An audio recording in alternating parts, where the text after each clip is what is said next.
The NHS is getting an extra £20 billion a year by 2023 to make sure it can continue to look after us. So this should be an unremitting good news story from every perspective. Of course, the time to set out where all the money's coming from, which is the question that people are asking, is in the budget in November, when all the sort of taxation and government expenditure get laid out in the round. So we'll find out in November exactly where all the money's coming from. Are you kidding me? You're saying that if Jeremy Corbyn announced an extra £20 billion for the NHS, that you wouldn't be on the first one in the TV and radio studio saying this isn't costed, and they said, well, we're going to wait until November to tell you, and you go, oh, fair enough, fine, of course you would. Well, I mean, obviously Jeremy Corbyn has a track record of making gigantic unfunded spending commitments far in excess of this. I mean, at the last election, he promised spending commitments about 6 or 7 times higher than this without any idea how to pay for them. Of course, this is the government which over the last 8 years has managed to get Labour's deficit down from £150 billion a year down to £40 billion a year, or from 10% to 2.5% of GDP. So this government has if you're asking for where does the comfort come from that this will be properly funded? Well, the comfort comes from the fact that over the last 8 years, this government has been financially responsible. And because of that financial responsibility, which has helped the economy, we are now in a position to put all this money into the NHS. It didn't happen by accident, right? The fact we've got a strong economy, creating lots of jobs, generating tax revenues, is precisely why we can afford to do this. Of course, if Jeremy Corbyn was in charge, he would crash the economy, and that would mean there would not be any money for the NHS because tax revenues would go down. You really should do some research before coming on and embarrassing yourself in such a fashion. Well, hold on a minute, Steve. You're talking about trains that don't have anyone but the driver on. And presumably there are mass deaths on those and injuries on those railways every day, are there? That's why it's called driver-only operation. Yeah, and we see mass chaos and deaths and injuries every day. The clues is the name. Yeah, that's driver-only operation. The government, which you wholeheartedly support, has got rid of them. Excuse me? Yeah. I'm sorry, what did you just say? I said the government that you wholeheartedly support. On what basis do you know how I vote? Well, because your double-barreled name and your right-wing accents, I'd imagine. I've got a right-wing accent. Yes, well, your right-wing views. I've got and I've got double. Do you know how I got my double-barreled name? My Irish immigrant grandfather brought it into the family. Well, sorry about that. He must be proud of you. Waiting for the he's dead. So sorry, I don't know. Steve, do you genuinely in 2018 you genuinely judge people based on their accent and their name? I judge them by their views and everything. So how do I judge you? How do I judge you based on that then? Well, you judge me as a communist, don't you? I've no idea whether you're a communist or not. Oh, are you? Because that rag that you write for keeps saying that I am. I wouldn't make any assumptions. I'd ask you what your politics were, but I'm actually... Want to get back to the subject? But can I just say, is this not exactly what's going wrong on our railways right now with unions like your MT? That you think that having a strike is something to do with it's class warfare as opposed to the services that people need to get to work every day? Talk about the strike, Julia. Do you not want to talk about the strike? I was trying to, but you decided to insult me instead. Oh, well. You don't want to hear about the strike, Julia. We were trying to talk about the strike. You moved the debate on to class warfare. It's all about you. It's all about you, isn't it, Julia? Carry on. You're doing a great job by your own. I think you're really going to help passengers to support you. The most important thing, don't get me wrong, I know we're targeting Labour today, is bringing down this awful Tory government, which is a real threat to young people's future. But to do that, Labour have to take a good stand against Brexit, because the only way that the government will fall before 2022 is if Labour actually attack the Tories on Brexit, because they're making a complete mess of it. So tell me about these adverts. One of them depicts a shadow Chancellor John McDonnell, and another one actually the shadow Defence Secretary Neil Griffith in the pockets of the hardline Brexiteers, Jacob Rees-Mogg and Nigel Farage. I mean, we've seen those pictures before in previous campaigns. But you also single out the shadow Home Secretary Diane Abbott for going AWOL on Brexit. What does that ad going to show? Well, the billboard depicts Diane Abbott, Brexit is too big to ignore. Last November, Diane Abbott wrote a letter to a constituent saying, I will support your right to get a vote on any Brexit deal. Since then, she hasn't really spoken up much about Brexit.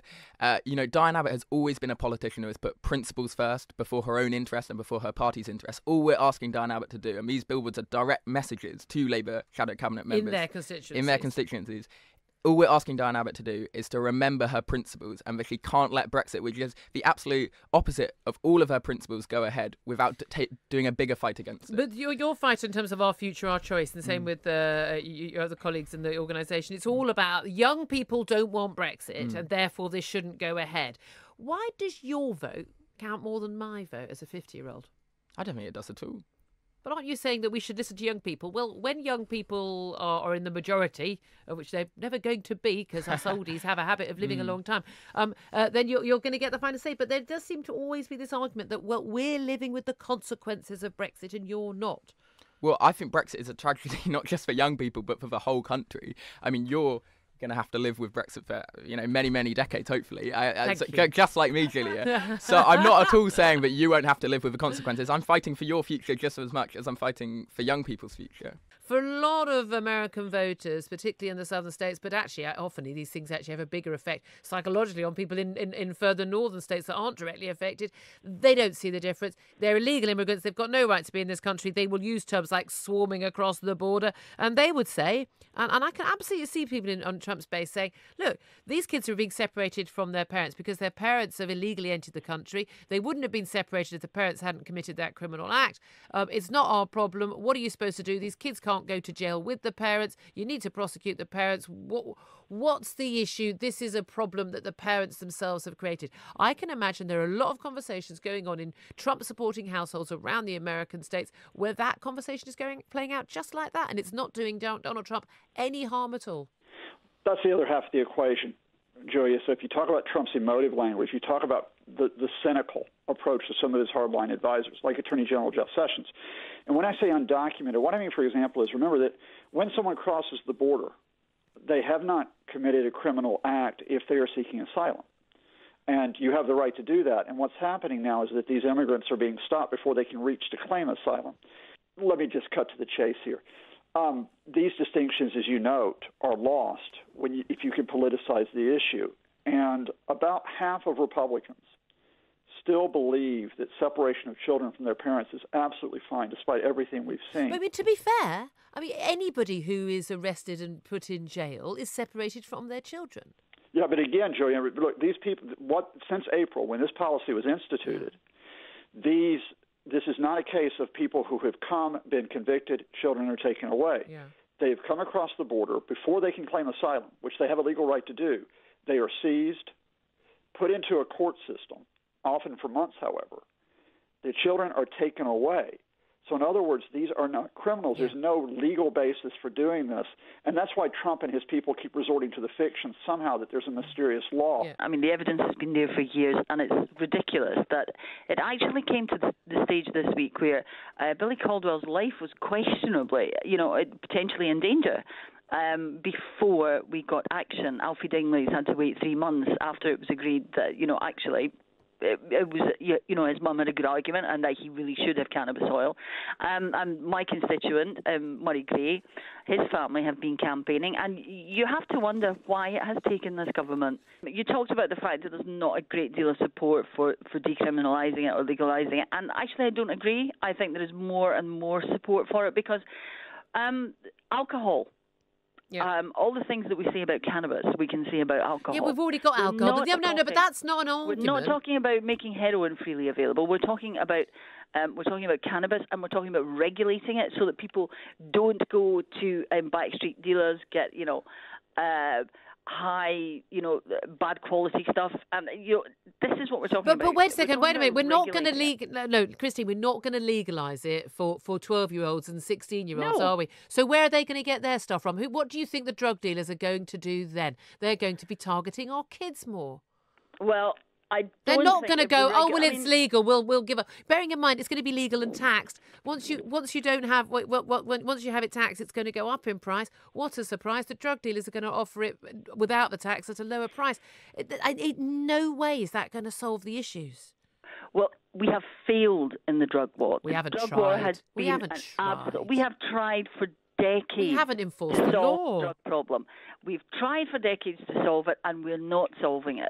And what we have to do is realise that. We have to accept that the sort of established means of doing it have failed and moved. Now, we touched on alcohol. Look at prohibition in America. Prohibition in America in the 20s did not solve any alcohol problem. In many ways, it made it worse. We can't complain about getting a bad deal if it's what specifically we've asked for. I think people have to wait to see the deal before they can make a choice. But yes, the point absolutely. Is that, the people should make a choice. The point is, on the 23rd of June 2016... We're finally in agreement. The people should make a choice on the deal. No, we don't get to oversee and have a final say on people on, should be on silent every single then. Deal. Not people should be silent. We should absolutely be critical of governments or praise governments when they do things wrong or right. But I thought the whole point of this was that people weren't happy with the original relationship that we had with the EU. So if we weren't happy with the original relationship, surely we should at least get a say on the new relationship. Well, we have had a say on the new relationship, which Have is we? why we had a vote 2 years ago. We don't. You just said yourself we don't know the deal yet. So surely... Hold on a minute. We also didn't know when we voted in 1975 to go into to remain in the EU after going in.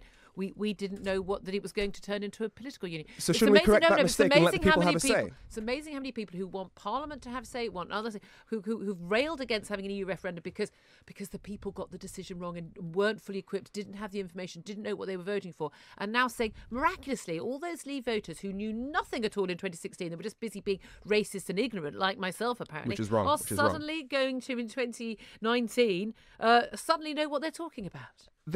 In 2016, could we look at a deal? You yourself said about 2 minutes ago that we don't know what the deal is yet. I still want to be out. You still want to be out? There is no circumstance in which I would want to remain in a situation where I don't have full democratic accountability of the people governing me. Well, national and democratic sovereignty is more important to me than Airbus jobs. I'm afraid it is. Okay, so the people who are really suffering in this country, people who want to think, people. For example, all the jobs and opportunity they tend to be in London. The Northeast gets nothing. They don't tend to be in London. The Northeast gets nothing. Wales gets nothing. How many job losses have there been? How many job losses have there been since the Brexit vote? We were told there'd be 500,000. Job creation has definitely slowed. That's job creation. We've got the highest employment we've ever had. Yes, job creation has slowed. That doesn't mean the job creation has stopped. That means job creation has slowed. There comes a point when there isn't anybody else to employ.